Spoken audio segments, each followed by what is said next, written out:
Stop draining willpower on fat loss when there's a better way. You're on a fat loss diet and you look up what menu items you can eat. Obviously, you're on a fat loss diet. You're not going to eat 5 of the menu items and be a pig.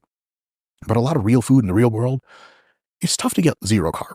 It's also real tough to get really low fat, but most of them have a bit of carbs, bit of fats. And if you have that middle combination, it's a really, really awesome way to go to town and still hit your calorie goals. So carbs and fats, plus or minus, no big deal. As long as your calories are in check and your protein is in check. The conversation for fats versus carbs is individually based preference and very nuanced. Is there a kind of fat which is best? A bunch of the oils, most of the plant oils are really, really awesome. Olive oil, canola oil. Yes, I said canola oil. Just do an IMDb, do a PubMed search for canola oil health benefits review, and you'll see that it's super, super healthy. All the different kinds of oils are usually generally very good. I can't respect a doctor who proposes seed oils as part of his diet. I never asked for your respect. Nameless, faceless troll person who's in a troll farm in China.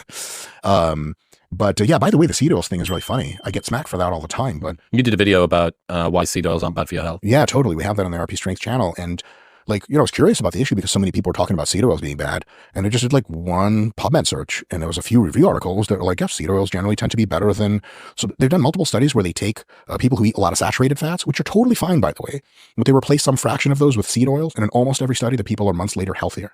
And so like the idea that seed oils are bad for you is usually concluded by folks that are like really deep into lipidology research. And they're inferring that seed oil should be bad for you based on various cooking process modifications.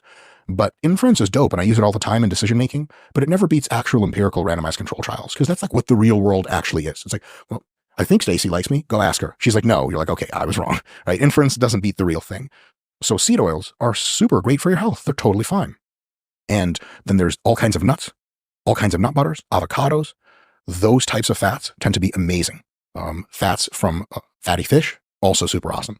Saturated fats are also just fine for your health, and you can have a lot of them, but you generally want something like 2/3 of your fats to come from plant fats, poly and monounsaturated, maybe 1/3 of your fats to come from saturated fat sources, so like eggs and beef and things like that. Where you want to maybe go easy on fats is ultra-processed sources with trans fats in them. The trans fats don't just kill you when you're walking one day and you just keel over. It's trans fats. The police put up a line of like trans fats on it. But they're not great in aggregate over the long term. So if, like your primary source of fats is like McDonald's fried grease, it's not great. Cheesy puffs, it's not great. So if you do mostly minimally processed whole foods, saturated fats are totally fine.